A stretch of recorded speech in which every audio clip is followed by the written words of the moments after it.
नमस्कार. भारतीय नास्तिक दर्शने त्यामधलं पहिलं दर्शन आहे चार्वाक किंवा त्यालाच लोकायत दर्शन असं म्हटलं जातं. यालाच लोकायत किंवा बारहस्पत्य अशी नावे देखील आहेत.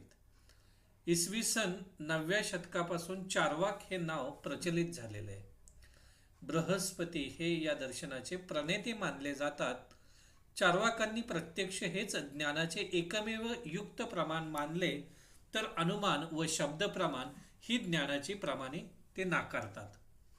आत्मा आणि ईश्वर चार्वाक मानत नाहीत. चार्वाकांच्या मते मृत्यू म्हणजेच मोक्ष होय. चार पुरुषार्थांपैकी चार्वाक फक्त काम व अर्थ हे दोनच पुरुषार्थ सांगतात.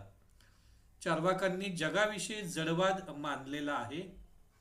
पंचमहाभूतांपैकी चार्वाक केवळ पृथ्वी, आप, तेज व वायू या चार महाभूतांना स्वीकारतात. आपल्या पंचज्ञानेंद्रियाला वस्तूचे जे रूप भासते ते रूप म्हणजे त्या वस्तूचा खरा स्वभाव होय. चार्वाकांच्या या मताला स्वभाववाद असे म्हणतात. चार्वाकांच्या नीतिशास्त्रात सुखवाद असे म्हटले गेले आहे. इंद्रियजन्य सुखाला चार्वाकांनी महत्त्व दिले. चार्वाकांच्या सुखवादाचे सूत्र खा प्या व मजा करा हे आहे. स्वार्थवादी सुखवादाचे चार्वाक समर्थन करतात. ज्ञानमीमांसा हा चार्वाकांच्या सत्ताशास्त्राचा आधार आहे.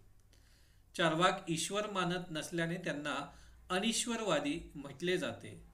चार्वाकांनी मानलेल्या दोन पुरुषार्थांपैकी अर्थ हे साधन तर काम हे साध्य आहे.